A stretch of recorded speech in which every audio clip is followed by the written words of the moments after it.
கோபிச்செட்டிப்பாளையத்தில் உள்ள தனது வீட்டில் இருந்து அதிமுக மாவட்ட அலுவலகத்திற்கு ரோடு ஷோ நடத்தியபடி தனது ஆதரவாளர்களுடன் செங்கோட்டையன் வருகை தந்தார். அங்கு அதிக அளவில் ஆதரவாளர்கள் திரண்டிருந்த காரணத்தால் செய்தியாளர்கள் சந்திப்பை துவங்குவதற்கு சுமார் 20 நிமிடங்கள் வரை செங்கோட்டையன் படாத பாடுபடும் நிலை ஏற்பட்டது. உங்கள் அத்தனை பேரையும் வாரம் தொட்டு கேட்டுக் கொள்கிறேன். அப்ப பிரச்சனையில பாருங்க, அப்படி பேக்ல போங்க, பேக்ல போனா பிரச்சனை இருக்கும், இடத்த இருக்கு, பின்னால் போய்க்கணும். அப்படி நீங்கள் அப்படி பின்னால போங்க தம்பி.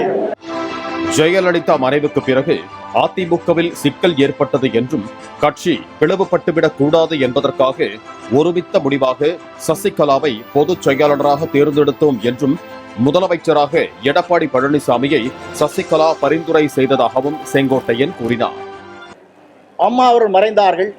அவர் மறைந்ததற்கு பிறகு இந்த இயக்கத்திலே பல்வேறு சோதனைகள் வருகிற போது அந்த சோதனையில் அன்றைக்கு எல்லோரும் சேர்ந்து இந்த இயக்கம் உடைந்து விடக்கூடாது, இந்த இயக்கத்தை பேணி காக்க வேண்டும் என்ற முறையில் அன்றைய பொதுச் செயலாளராக திருமதி சசிகலா அவர்களை ஒருமனதாக நாங்கள் நியமித்தோம். அதற்கு பிறகு காலச்சக்கரங்கள் சுழண்டு மீண்டும் முதலமைச்சர் யார் என்ற நிலை வருகிற போது அன்றைக்கு முன்னாள் முதலமைச்சர் எதிர்க்கட்சி தலைவரை அவர் முன்மொழிந்தார். கட்சியின் முக்கிய பொறுப்புகளில் இருந்த பல தலைவர்கள் கட்சியில் இருந்து பிரிந்து சென்றதால் தொண்டர்கள் தொய்வாக இருந்தனர் என்றும் அதனால் நத்தம் விஸ்வநாதன், SP வேலுமணி, தங்கமணி, அன்பழகன், CV சண்முகம் மற்றும் தான் என 6 பேரும் சென்று எடப்பாடி பழனிசாமியை சந்தித்து கட்சியில் இருந்து பிரிந்து சென்றவர்களை அரவணைக்க வலியுறுத்தியதாக செங்கோட்டையன் தெரிவித்தார். ஆனால் பிரிந்து சென்றவர்களை ஏற்கும் மனநிலையில் EPS இல்லை என்றும் செங்கோட்டையன் தெரிவித்தார். கழகம் தொய்வோடு இருக்கிறது. தேர்தல் களத்திலே நாம் எவ்வளவு யூகத்தை வகுத்தாலும் வெற்றி வாகை சூட முடியவில்லை.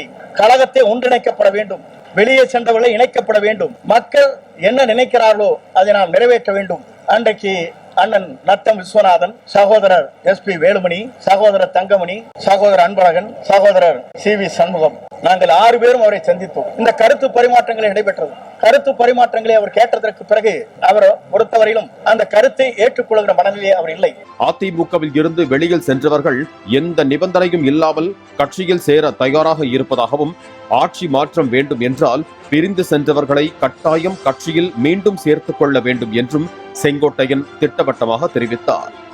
பிரிந்து சென்றவர்களை காலம் தாழ்த்தாமல் உடனடியாக கட்சியில் சேர்க்க வேண்டும் என்றும் அதற்கு முயற்சி மேற்கொள்ளவில்லை என்றால் தாங்கள் அதற்கான முயற்சியை மேற்கொள்வோம் என்றும் செங்கோட்டையன் உறுதியுடன் தெரிவித்தார். வெளியே சென்றவர்களை நாம் அரவணைக்க வேண்டும். வெளியே சென்றவர்களுக்கு சென்றவர்கள் வேண்டுகோளை அதைத்தான் வைக்கிறார். அவர் வைக்கின்ற வேண்டுகோள் எந்த கண்டிஷனும் இல்லை, எங்களை ஏற்றுக்கொள்ளுங்கள், உங்களோடு இணைந்து பணியாற்றுகிறேன், நாட்டு மக்கள் நலன் கருதி, தொண்டர்கள் நலன் கருதி நாங்கள் எந்த தியாகத்தையும் செய்ய தயாராக இருக்கிறோம் என்று பல்வேறு மேடையிலும் கடிதங்கள் மூலமாகவும் அவர் நமக்கு கொடுத்து கொண்டே இருக்கிறார்.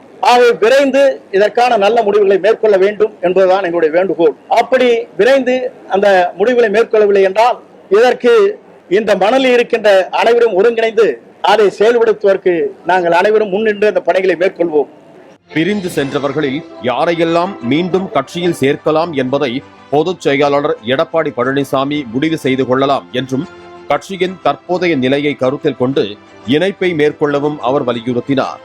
வெளியில் இருப்பவர்களை கட்சியில் இணைக்கும் முயற்சியை எடப்பாடி பழனிசாமி 10 நாட்களில் மேற்கொள்ள வேண்டும் என்றும் இணைப்பு பணியை மேற்கொள்ளாவிட்டால் அவரது பிரச்சார பயணத்தில் பங்கேற்க மாட்டேன் எனவும் செங்கோட்டையன் தெரிவித்தார்.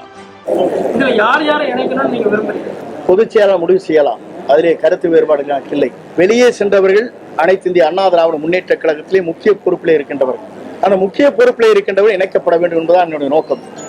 ஆகையெல்லாம் ஒருங்கிணைக்கிற போதுதான் வெற்றி என்ற இலக்கை மட்டுமல்ல மாபெரும் வெற்றி அடைய முடியும். 10 நாள் இதற்கு முடிவு வந்தால் மட்டும்தான் அந்த வெற்றி பயணத்தை நான் கலந்து கொள்வேன் என்பதையும் இந்த நேரத்திலே பணிவன்போடு தெரிவித்துக் கொள்கிறேன். பாஜக மூத்த தலைவர்களின் அழைப்பின் பேரில்தான் டெல்லி சென்றதாகவும் தனது பயணத்தால் சுமூக உறவு ஏற்பட்டதாகவும் செங்கோட்டையன் தெரிவித்தார். கடந்த காலங்கள்ல டெல்லி போயிட்டு பல்வேறு தலைவர்களை பாஜக தலைவர்களை சந்திச்சிருக்கீங்க. குறிப்பா இந்த அதிமுகவோட தலைமை அனுமதி இல்லாம போய் சந்திச்சதா கூறப்படுது. இதுல ஏதாவது உள்நோக்கம் இருக்கிறதா தொடர்ந்து அதை பத்தி தான் பேசுறீங்க. அவர் அழைக்கிறார்கள், போகிறோம். போனதற்கு பிறகு ஒரு நல்ல சுமூகமான உறவு ஏற்படுகிறது. இன்று இணைந்து பணியாற்றுகிறார். 2012ஆம் ஆண்டு அமைச்சரவையில் இருந்து நீக்கப்பட்ட தாங்கள் மீண்டும் எடப்பாடி பழனிசாமி முதலமைச்சரான பிறகுதானே அமைச்சர் ஆனீர்கள் எனும் செய்தியாளர் கேள்விக்கு செங்கோட்டையன் சிறிது டென்ஷன் ஆனார். மேலும் அதிமுக ஆட்சிக்கு எதிரான நம்பிக்கையில்லா தீர்மானத்தில் திமுகவிற்கு ஆதரவாக ஓபிஎஸ் உள்ளிட்டோர் வாக்களித்தது குறித்த கேள்விக்கும் சிறிது டென்ஷனாக செங்கோட்டையன் பதிலளித்தார். ஒரு கட்டத்தில் செட்டப் செய்து கேள்வி கேட்கிறார்கள் என்றும் செங்கோட்டையன் காட்டத்தை வெளிப்படுத்தினார். அமைச்சரவையிலிருந்து கூட அம்மையார் ஜெயலலிதா உங்களை விடுவிச்சிருந்தாங்க. ஆனா மீண்டும் முதலமைச்சர் எடப்பாடி பழனிசாமி வந்தோடனே அமைச்சரவையில கூட சேர்க்கப்பட்டீங்க. ஆனா இப்ப அவருக்கு எதிராக நீங்க கருத்து சொல்ற மாதிரி இருக்கு. அது போன்ற கருத்துக்கள் இடத்துல இல்லை. அவரே 2009 பொறுப்பிலிருந்து நீக்கப்பட்டார். அது உங்களுக்கு தெரியுமா? முதலிலே நான் என்னை பொறுத்தவரையிலும் இந்த இயக்கத்திற்காக எந்த தியாகத்தையும் செய்வதற்கு நான் தயாராக இருக்கிறேன். இந்த மனநிலையில் இருக்கின்றவர்களை ஒருங்கிணைந்து எல்லோரும் இணைப்பதற்கு நாங்கள் எல்லோரும் சேர்ந்து என்ன சேர்த்து முடிக்க வரைக்கும் கொண்டது முயற்சியில நாங்கள் மேற்கொள்ளும். தம்பி இருங்க, அங்கிருந்து செட்டப் பண்ணிலாம் பேசக்கூடாது. கொஞ்ச நேரம் அமைதி இருங்க. உன்னை சொல்லி முடிக்கிறேன். ஒரு கட்டத்தில் செய்தியாளர்கள் கேள்விகளை அடுக்க நன்றி வணக்கம் என்று கூட கூறாமல் செய்தியாளர் சந்திப்பை முடித்துக் கொண்டு புறப்பட்டார் செங்கோட்டையன்.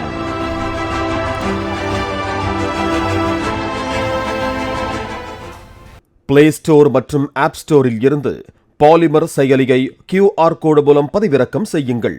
செய்திகளை உடனுக்குடன் பெறுங்கள்.